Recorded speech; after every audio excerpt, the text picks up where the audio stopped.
Good morning. Let's see if I get this right this time. Okay, it is 11:19 in the morning. I'm already packed up, as you can see. I'm gonna be kind of going the same route that I did yesterday, south through the airbase and stuff towards the beach. But I'm going to continue on past that. Um, let's get the formalities out of the way. It is May 11th. That puts us on day 22. Cheap bicycle through Thailand. I really haven't gotten much plans of where I'm actually going to be heading to. I'm just going to start pedaling south, see how my health actually holds up.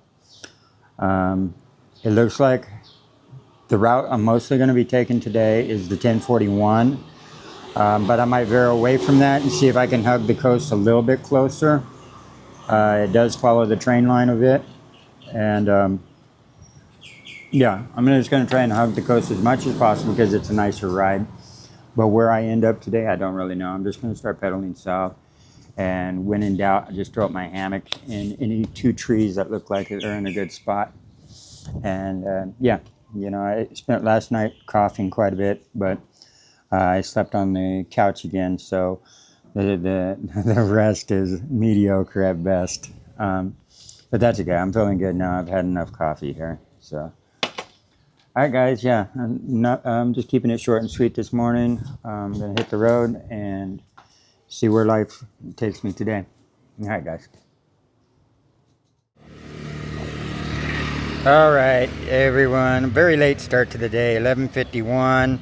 I'm gonna start up the Strava app here, and yeah, I mean it's noonish, but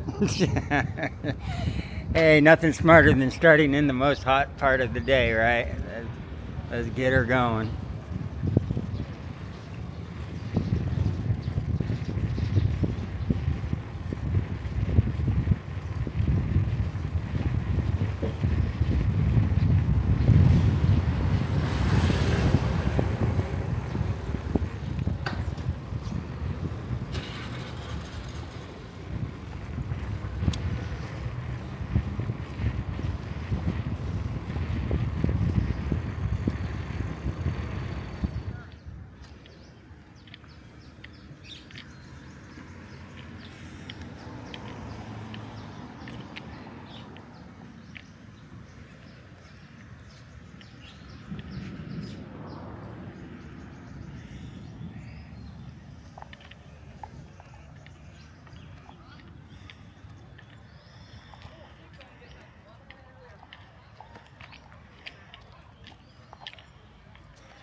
Well, it's 12:20 right now. I just made it back to the beach that we were at yesterday, me and Corey. But I knew this. I checked the weather before I left.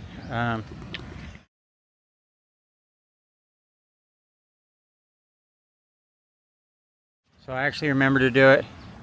There's a little bit of thunderstorms moving in. That's how it's going to be all day today. So I am going to get sprinkled on a little, but that's all right. So yeah, we got storm moving in right about now. But yeah, the weather called for it. What can you do? It's just summer storms anyway. Summer storms are nice storms, The only thing you have to worry about is my bag's already wrapped up in a black garbage bag. And so, yeah, I'm ready to rock and roll. That way, at the end of the day, I can take off my wet clothes and put on some dry ones, and I'm good as gold. Hi, guys. That's the direction we're going.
Resuming ride.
Yeah, this is what the clouds look like today. Lots of overcast. Hasn't really come down real bad on me, but the clouds are pretty low. You can see. I've only made about 21 kilometers right now, and I think it's like 2 something. But something popped up on the radar. I stopped here at the 7-Eleven, obviously, to get something to eat. I was getting a little hungry. But something popped up on the radar about 13 kilometers from here south. I found a $10 hostel through Agoda. So, but that was like the only one, you know. So, I know Tom mentioned just basically earlier in the comments, just go door to door, or you could even ask someone through Google Translate and stuff. And I've done that. There's no because some spots actually just don't use. I've ran into spots in Vietnam in the smaller parts of towns and stuff like this. They just don't use the platforms at all. And the only reason I use a lot of them, like Google Maps, Booking.com, and Agoda, is because I can cover more territory. You know what I'm saying? And I can pre-plan a little more where the affordable areas are. So I'll check out a spot just to see how many affordable ones are in that area. But yeah, I know actually I can go door to door and ask the locals and stuff like this and find a decent deal and probably a better deal. It just is more time consuming and stuff like that. And I'm just kind of being a lazy ass. So, so yeah, that's why I mentioned those platforms so much, is because it's just a time saver, and the amount of the territory that I can actually cover and how much I can actually pre-plan instead of just showing up and then trying to luck out and find a cheap spot. So yeah, so it looks like I went ahead and booked it anyway. 13 or 14 kilometers south of here. I'm gonna pick that up, and hopefully the weather will be a little bit better tomorrow. Like I said, it's not bad weather to ride in right now. It's actually keeping everything nice and cool, and you can kind of feel the warm breeze and stuff, and it's just sprinkling a little, but yeah. But it could also come down on me pretty hard, so I figured since I started late, I'll get up a little earlier tomorrow and make a run at it. And yeah, that's the plan, guys. Okay, I'm gonna get going.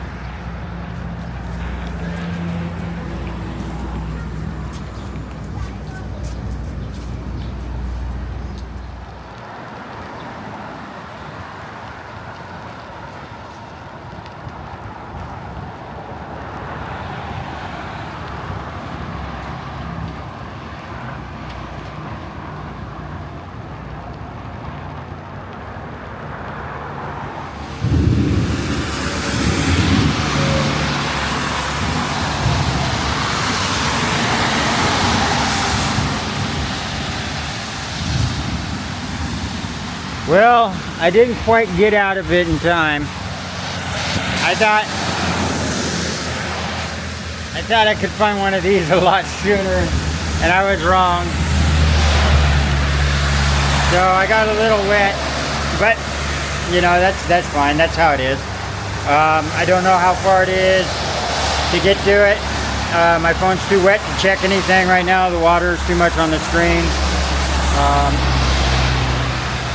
So I'm just gonna hide from the rain, see if I can find a break. Yeah, it's just really actually starting to come down a lot harder now. I know that probably doesn't come out at all in film, but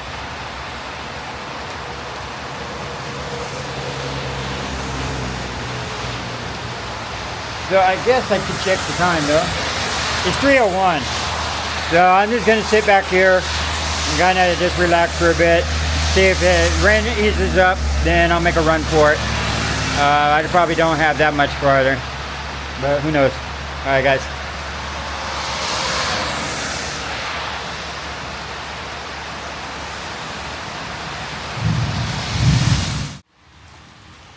It's 3:35. I just made it to the what is it? The hotel room. So it's still raining. It came down a little hard on me, and take my shoes off real quick. So I got a little wet, but this is I got it on sale on a Goda for $10. So like $10.30 something after taxes and stuff like that. It's kind of handy though, because although my bank, because it's not an international bank, it charges me like 3%. So that was one of the things I didn't know until I left, is that you wanted like an international banker, a bank.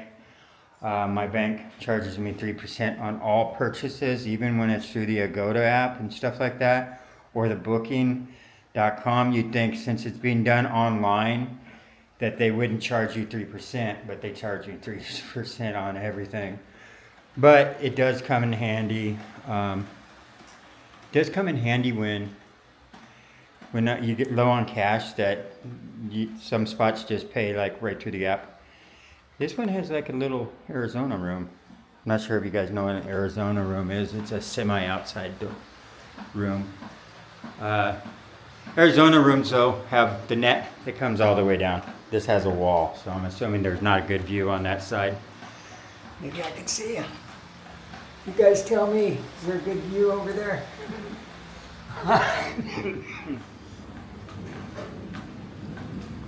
Just do a quick walkthrough. And, whoa, nice spacious bathroom. Oh, and the shower. Yeah, it's pretty nice actually. The only thing I don't like is I was welcomed onto the property by a dog that tried to bite me. I'm like, yeah, I got a knife and I got pepper spray. You better want to lock up that dog of yours.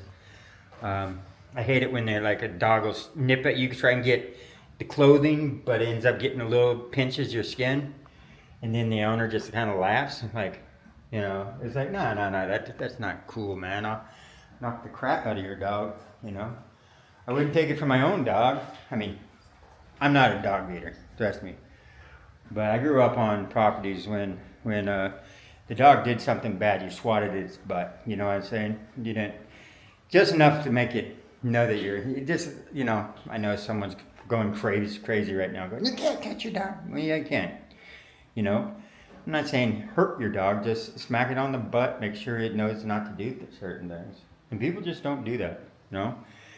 It's like, I guess those days are old and gone and over with, you know? The days of disciplining almost anything. It's nice here. Okay, guys.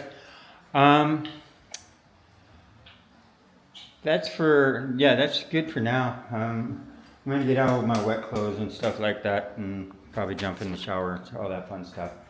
But like I said, I picked this room up because it popped up on the radar. This is the only affordable thing around for a while. But Google Maps seems like it has a habit of doing that. Like if I'm really far away from the place, it won't really show me, you know, the all the hotels until I'm actually getting closer and closer, and all of a sudden more and more hotels pop up, and I don't know. And that's even when you say search this area and all that stuff. So I don't know how Google Maps works on that. All right, guys, I'm gonna jump in the shower.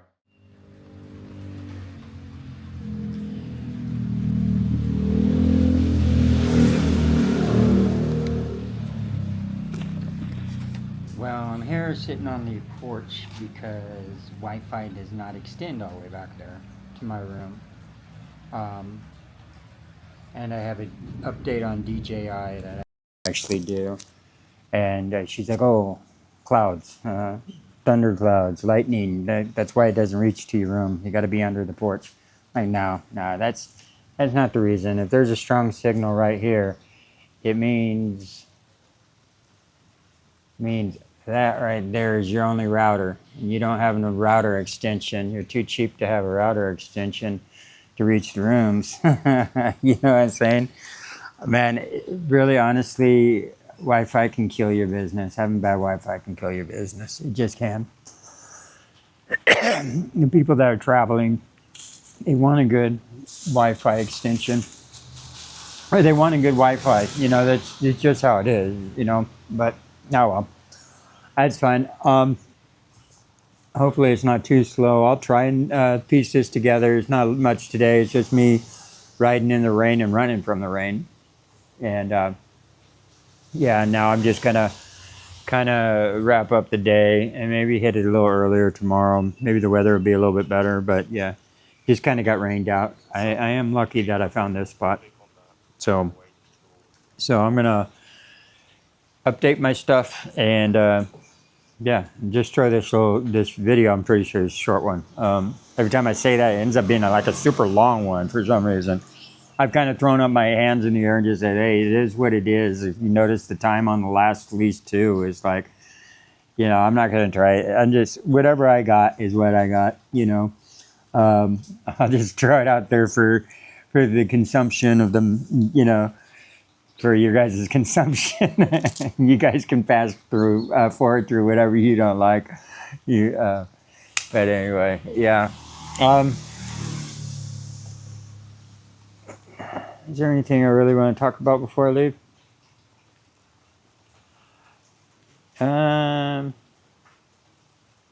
Oh, it's been mentioned something about this is it's been mentioned about curiosity about mentioned that I've like joined a cult, you know, and I'm still hesitant to call it a cult, you know. I mean, which, but it kind of has all the earmarks of one, you know what I'm saying? And it was a Messianic Hebrew roots type of congregation. But the thing is I'm not going into detail. I will actually explain that. But the reason why I'm not going into detail is I got some old footage and stuff from me actually packing up from Hawaii, you know, for the first time and filming it a little. Nothing in Hawaii really, but the trip, getting on the airplane and just kind of coming over, going from, I think I landed in Nevada, going all the way across the states to Tennessee. I was gonna hop a a a train, and it ended up I decided since I was in Kingman, instead of hopping a train because of the weather wasn't really dictating, it might have been a really lousy ride. So I went ahead and paid for the ticket for Scamtrack and took it all the way across and then down. And I have a lot of footage, not a lot of footage, but some footage of me staying out in the field. The 32 acres or whatever that overlooked the campground. And I kind of always did like a little update, personal update and stuff like that. And I'm thinking about taking those and just clipping them all together and kind of make a more of a little dragged out story where those clips are actually inserted into it. I think it would be a lot more interesting. It's going to take me a little more time to do that. And it's for my own personal benefit too, because then it's kind of like making my own little documentary at the time I went to join the Hebrew roots movement type thing.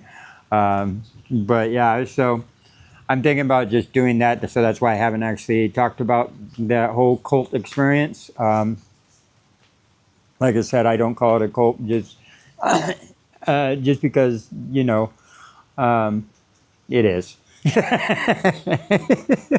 But, I don't want to call it a cult because some of those people might be watching these videos later on going, hey, that's not nice. But I mean, we had the charismatic leader, rabbi and all this stuff. And actually, it wasn't really his fault. It was more the congregation's fault and how we kind of, it was like us versus them type mentality. Because we weren't the only Messianic group in Cleveland, Tennessee.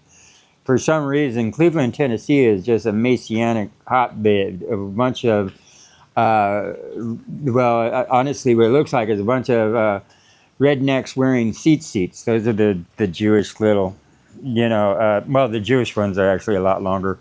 They're the ones with the blue string. Usually the Jews don't wear the blue strings because of Tekhelet, the color. Tekhelet was lost for a long time. I mean, they didn't know where it derived from, and later on through archaeology and stuff like this, they were able to prove more or less 99% 0.999. It's basically a fact that Tekhelet, which snail it actually came from and stuff. But by this time, tradition is all white instead of the blue string. The blue string is mentioned in the Bible and stuff. It's a Tekhelet, blue, and it comes from a snail, sea snail. So yeah, that's kind of like that's how it was. But it was really the mentality. It's like, this is our group. This is MTOI. We're the only ones with the correct information and stuff, And that's kind of an unnecessary, unhealthy attitude, to have, to think that, And it was, like I said, it really wasn't Rabbi's fault, but it was kind of like the people that were in the congregation. We molded it into something where it was like it's our club type thing versus everybody else type thing. And so, anyway, I plan on going into more detail on that and stuff. I know I shouldn't even mention that a little bit. You're probably, tell more, right? But the reason why is I really do want to, I've had these video clips on YouTube, not under like just privately being stored on YouTube for a long time now. I know I can re-download them to my phone, use those clips. I just had to figure out how and reintegrate it into more of a timeline and stuff like this, and just kind of present that as this is the time I went, and that give you a little more of my background.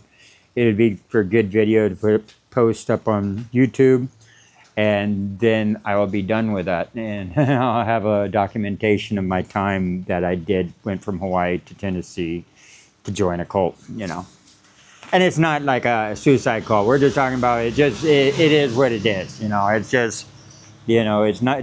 You never know you're in a cult until you're out of a cult, and then you're like, oh yeah, okay, maybe that was okay. I kind of but anyway. And any of you guys that might be part of MTOI, I love MTOI. MTOI was great. Just because I call it a cult, I'm not saying it's a bad thing. It was like Rabbi Bergson was a good teacher, and that's why we all ended up moving from wherever we did to go listen to him talk. He was a very strong teacher. Very strong speaker. Very sure of what he said, and that's what attracted a lot of us, is because of the confidence, and the this is how it is, and everybody else has got it wrong, right?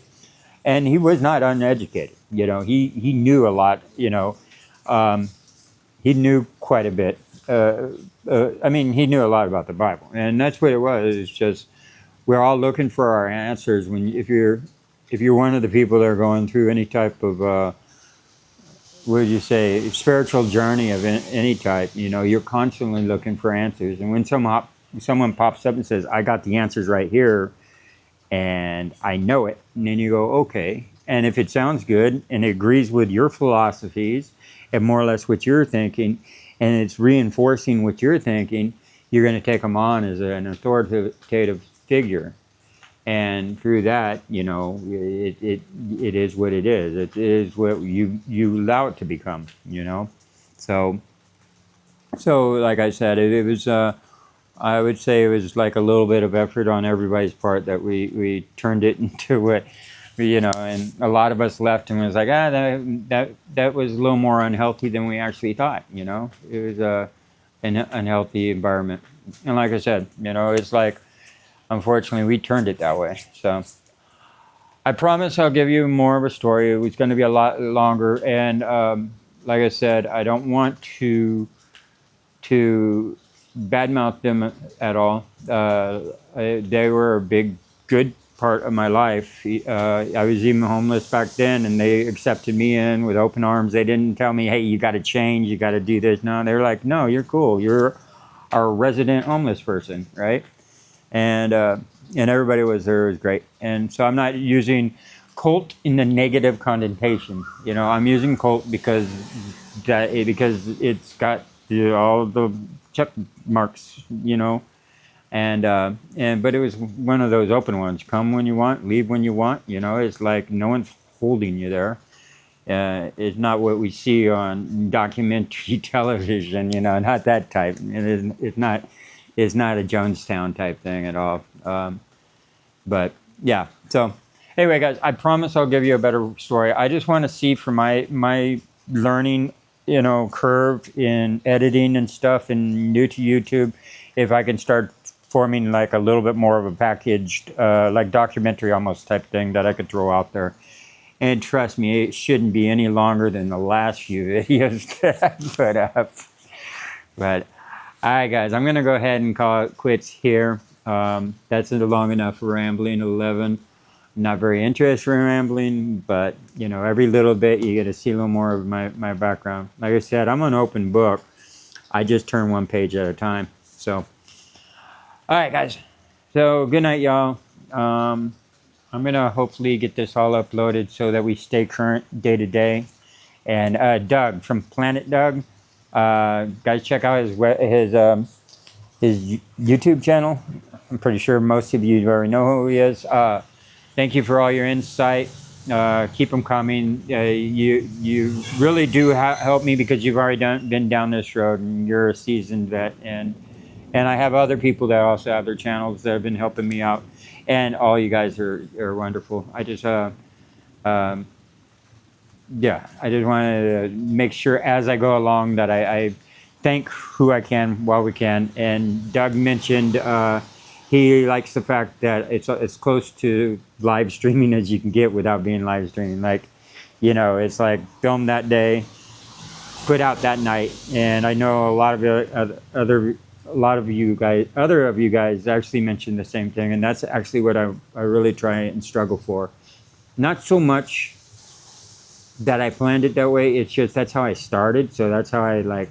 That's all I kind of know. So that's you know, and yeah, I kind of want you guys to be experiencing this with me. You know, that's why I try and stay live on all the you know comments and stuff like this, and try and put this out as soon as possible. So anyway, guys, thanks for sticking with me. Yeah, we got rained out today, but tomorrow is another day. If I get to bed early, then I'll go ahead and try and hit it earlier, and maybe get some kilometers in. All right, guys. Bye.